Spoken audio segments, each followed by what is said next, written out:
actors without a clear Palestinian mandate, without their participation, without robust regional support. They've signaled that they support in principle, but you need that to be visible. Gaza's future, my friends, cannot be determined in Washington, Paris, or London. It must be rooted in Palestinian consent. This episode was brought to you by 91. Hello everyone, welcome to the Readiness Report with me, Redi Tlhabi, and the Daily Maverick. It's such a weird moment to start this podcast. News of former police minister, former arts and culture minister, Natim Tetwa's death in Paris. He was now the ambassador, South Africa's ambassador to Paris, and he has died. And the internet is breaking with the news. And of course, as usual, government is slow to confirm, but I suppose they have to go through various processes and in stages in order to officially confirm. But it is really chilling, very mysterious circumstances. And I know a lot of people are now starting to talk about his name coming up at the Madlanga Commission. But I would tread carefully here, because one thing doesn't necessarily lead to another, especially things of such enormous significance. And it also wouldn't be the first time that Natim Tetwa's name comes up in a commission of inquiry. Do you remember the commission that was looking into Marikana, the Farnham Commission? He was police minister then. And if you read that report, and I'm also reminded of the book by Greg Marinovich, Murder on the Kopi, or at the Kopi, that looks at what happened in Marikana beyond what official statements said.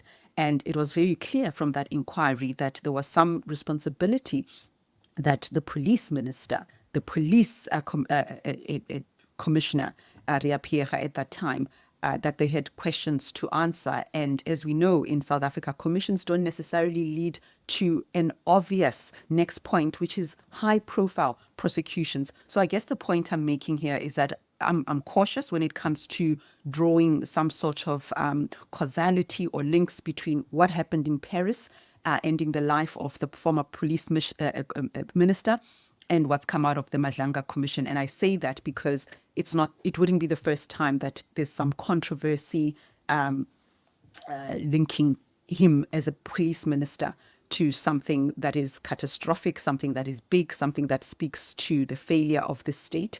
And I would caution against making those kind of conclusions, because, life tends to go on in South Africa after commissions have concluded their work. Change is daunting, challenging, disorientating, unstoppable. Change is inevitable. Change is wise. Change is action. It's liberating, rewarding. Change is brave. Change is opportunity. We're always ready to invest in it. 91. Investing for a world of change. Anyway, that's not what I wanted to talk to you about. I just thought we should mark the moment. What I want to talk to you about is just unpacking the US plan for Gaza. It was announced with much fanfare in Washington. On paper, it promises to end the war, rebuild Gaza, and open the door to a political future. But when you look closely, the details raise many questions as they answer. People are saying, why aren't pro-Palestinian commentators excited about this? Well, because we know from history that there is no peace deal after war that works without the agency of the people who are involved. And I'll give you more details about that. But I noted just before I came to speak to you that already the Prime Minister of Israel is kind of saying something different to what he said when he was in Washington, something that does contradict the essence of the deal. He posted on social media at the end of the visit to Washington that instead, I quote, "Instead of Hamas isolating us, we turned the tables and isolated it. Now the entire world is pressuring Hamas to accept the conditions we set, the release of all the hostages while the IDF remains in most of the Strip." That is the key sentence, while the IDF remains in most of the Strip. Hands up if you think that can be sold to Palestinians. Hands up, really. If you really think You can have lasting stability, security for Israel, for Palestine, while the IDF remains in the Strip. You tell me in which universe that is going to work. Let's then talk a little bit. Let me just give you a summary of the core of the plan and why there is such disharmony and it's not being broadly welcomed. To be fair, it has been welcomed in some quarters, and I'll tell you about that. Just stay with me for a moment. Remember what I've just read. It is Hamas giving in, releasing the hostages who should never have been kidnapped in the first place. But with the withdrawal and the reconstruction, the IDF is not withdrawing. And that is where the polarization is going to come in. Palestinians are not going to accept that, not after this period of brutality and bloodshed. But what does this plan entail, my friend? What do we need to keep in mind about it? Well, the core of the plan, it just rests on a series of bold promises. Let me see if I can do justice and remember them in very short detail. First, a rapid ceasefire and the return of Israeli hostages. The deal sets a 72-hour deadline. I don't know if that is practical for that to happen. These deadlines need to be practical because if they can't be met because of the gravity of the situation, then it is going to lead to a resumption. Well, it hasn't stopped, right? The bombardment of Gaza hasn't stopped. It's going to lead to an intensification of that. So set reasonable deadlines. In exchange, Palestinian prisoners, and there are thousands of them, guys. There are thousands of Palestinian prisoners held in Israeli jails without trial. There are doctors who have been kidnapped, who have been disappeared. So those would be, some of them would be released in large numbers, including some sentenced to life terms. Okay. There are no mechanisms to say who gets released, who oversees that, and how. Second, Gaza would be demilitarized. The tunnels, the rockets or command centers of Hamas, whatever you want to call them, these will be dismantled and with guarantees that Gaza will remain disarmed in the future. That's not going to be acceptable to Hamas and to many Palestinians if Gaza is disarmed, yet the IDF is on the ground. Already now there's an unequal use of force. And so what does that look like? Third, governance. Governance. The plan gets controversial. This is the nub for me. This is the heart of the crisis for me. The governance elements that have been articulated by this plan. Instead of restoring the weakened Palestinian Authority, instead of restoring their control outright, the US is proposing a temporary technocratic committee. Anybody who's ever been colonized, controlled by outside forces, seen what happened in Iraq, seen what happened in Afghanistan. Hands up if you think this is going to work. Essentially, my friends, this is a hand-picked group of Palestinians backed by outside powers to run schools, hospitals, and utilities. But this committee would answer, fasten your seatbelt, would answer to the International Board of Peace, an oversight body that would include, we're told, figures like US President Donald Trump and Tony Blair. Iraq war on Iraq, anyone? He's discredited from that front, destabilizing a country, causing a war, participating in it, creating structures that cannot endure because they don't have local buy-in. Tony Blair, give me a blooming break. Give me a break. I'm going to go back to this issue because that is the main point of contention. Fourth element of the plan is security. So you guys are staying with me, right? I told you that the core elements are rapid ceasefire, release of Israeli hostages, in return, Palestinian prisoners released in numbers. Second, I said demilitarization. Third, I said governance, and this is the issue I'm going to go back to. So I'm on the fourth issue, security. The plan envisages, can you say that? Or envisions. Oh, my English. You can take a girl out of the township, but you can't take the township out of, what am I saying? Township people can speak English. Envisions. The plan envisions an international stabilization force, Arab and global partners who would deploy to Gaza, support a new Palestinian police force and allow Israeli troops to withdraw. So, the Arab world is involved somehow. And then, of course, another controversial issue, Reconstruction. We are right to be cynical about it because it was Donald Trump who, in front of Benjamin Netanyahu earlier this year, a couple of months ago, talked about turning Gaza into the Riviera of the Middle East, push people out, turn their property and land into prime property, into prime land near the beach for rich billionaires all over the world. So this is a problem. Billions of dollars to flow in for reconstruction that's needed, roads, electricity, water systems, and even special economic zones designed to jumpstart the economy. It sounds reasonable. It sounds reasonable, but we need to be careful. You can't pull something like this without domestic, grassroots, local agency. You can't pull it off if people are set to make money out of the process. You can't pull it off with outsiders who have been discredited.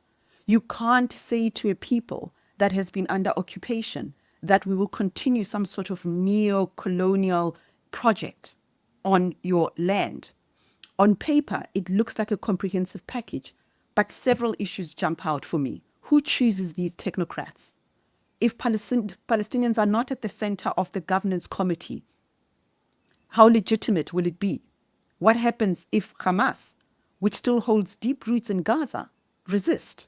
The plan says the reconstruction and stabilization effort will move forward anyway in areas Israel will hand over. So Israel has the authority to decide what it hands over and what it doesn't. And Palestinians will just roll over and accept that. That risks fragmenting Gaza into zones of control. And that's not going to work long term. Okay? It's a hollow victory. It can't endure. There's the question of accountability. Guys, Afghanistan, Iran, the US in Somalia, the US in Haiti. If a board of peace oversees Gaza's governance, to whom is it accountable? To Washington? To donors? Or to Palestinians on the ground? Security is a puzzle. Who commands this multinational force? How long will it stay? What's the exit plan? Iraq again? How do you prevent clashes between local factions, some of whom are backed by Israel, by the way? This is something Israel has not denied. There's a video of Netanyahu saying, of course, when we fight an enemy, we fight an enemy in different ways. This is in response to an accusation that Israel was arming some groups to destabilize the dispensing of aid, to steal aid, when he was boldly accused of that. He didn't deny it. He says, well, of course, we deploy and we use different mechanisms to beat the enemy. And then, of course, reconstruction. Who benefits from this reconstruction? The plan gestures at Palestinian self-determination, hinting at some pathway to statehood. But we can't ignore what Israeli ministers have also said. They want to drive Palestinians off. Okay, complete annexation. So I'm just saying that the benchmarks are vague. The reforms are undefined. The conditions could not very well not be acceptable to everybody on the ground. And because of that, this is not going to work. And I am concerned about Netanyahu just barely 24 hours later, he's talking about the IDF staying there. And that is the problem. I'm going back to the matter of political agency, but let me also just be fair that there have been some regional reactions to this plan across the Arab world. The deal has been formally welcomed, at least on paper, leaders from the Gulf and beyond describing it as a serious effort. We saw India's Prime Minister Modi, I can't remember his exact words, but he talked about it being a serious effort and encouraging as well. The United Arab Emirates pressed Israeli minister to accept the plan, warning that normalization of ties depends on this. Arab governments, though, have stressed that they will not accept forced displacement of Palestinians. That has to be guaranteed. No forced displacements, nor any arrangements that sideline Palestinians. Donald Trump has said that people can leave voluntarily, those who choose to stay. But here's the problem. It can also be manipulative. You make a place so uninhabitable. The bombing continues. You interfere with the water supply, the delivery of nutrition, peanut butter, for goodness sake. You accuse everyone of being Hamas. So you just render the conditions impossible to live with, and that will indirectly force people out. But there are those who are calling it a sincere effort. I think it's important, even as we critique it, to be factual. The Palestinian Authority, which doesn't enjoy all the support, welcomed the plan, calling it a sincere step and signaling readiness to work. But, my friends, just a couple of weeks ago, the United States denied the very same Palestinian Authority visas to come to the UN General Assembly. The very convening of people of the world, where these intractable differences can be discussed and decided upon. Symbolically, you exclude the Palestinian moderate voice. We're not talking about Hamas here, guys. We're talking about the Palestinian Authority. You exclude them from the process. You host Netanyahu at the White House, and the two of you announced a plan. Even if, guys, you don't want to engage with this, with the granular details of this, or the minutiae, the complexities even, just weigh, not as an individual, just you. There is a war going on, which is now being called widely a genocide by none other than the UN report that was released 2 weeks ago. You go and you announce a peace deal that involves one of the aggressors, because Israel is here. We can say Israel and Hamas, but Israel in this context is a party at war. And then you have the US, which has not minced its words. It is clear.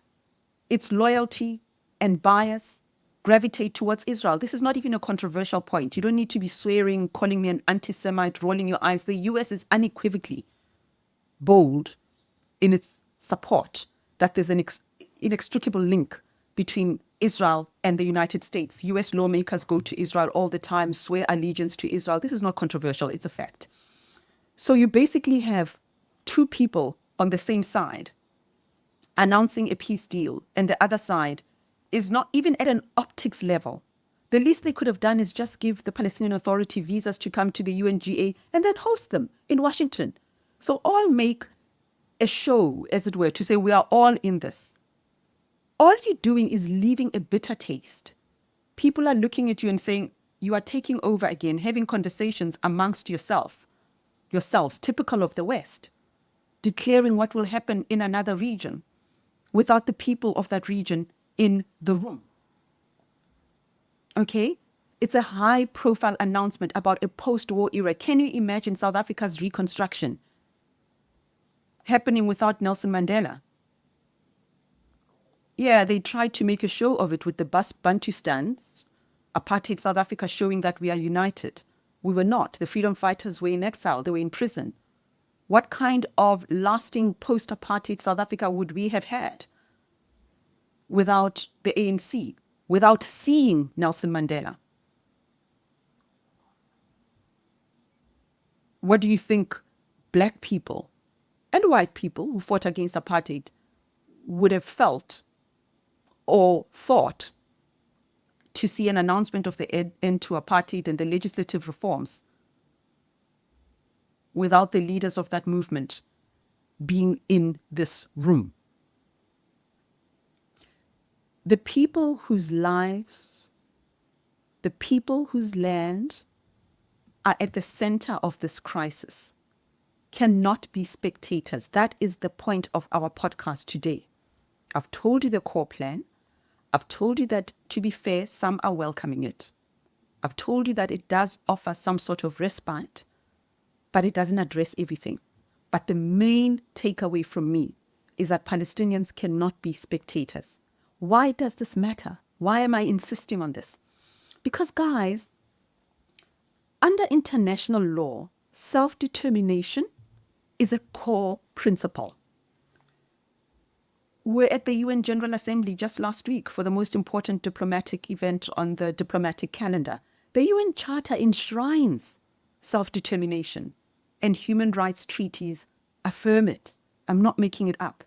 To design Gaza's future without Palestinians is not only politically tone deaf,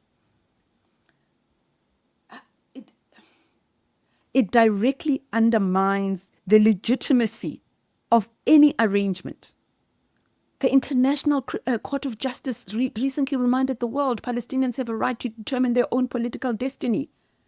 The deal risks losing the support, the agency, the people who must operationalize it. It looks like a form of, I learned a new word in the last 24 hours. I would have said neocolonialism, new imperialism. But I'm hearing commentators that I respect talking about neo-trusteeship. Your Tony Blairs are the trustees. Outsiders managing local affairs. That's not just optics.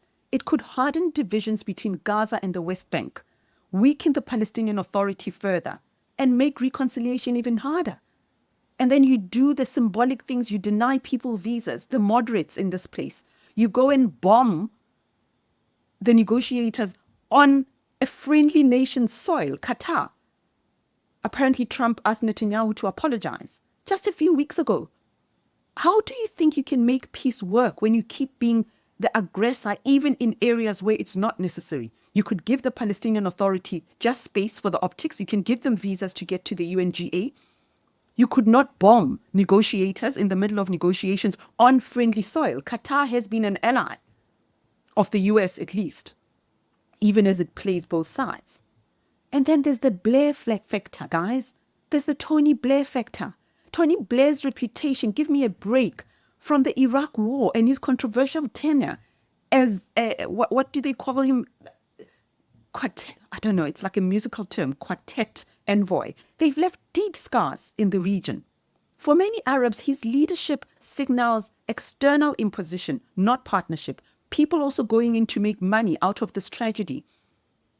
Even if you put the principle of self-determination aside, this deal looks shaky in practice without a clear Palestinian mandate, without their participation, without robust regional support. They've signaled that they support in principle, but you need that to be visible. In conclusion, Gaza's future, my friends, cannot be determined in Washington, Paris, or London.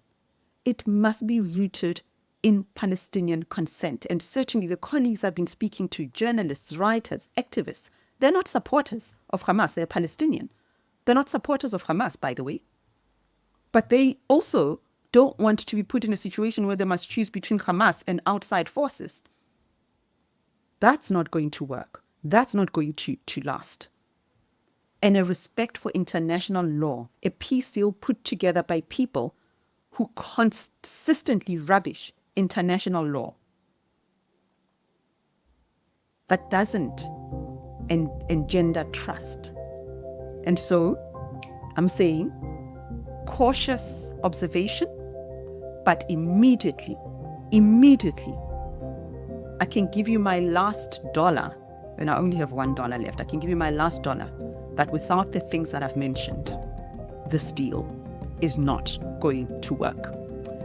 That's the Readiness Report, guys, with me, Redi Tlhabi, in Washington. I'll see you again another time. Bye.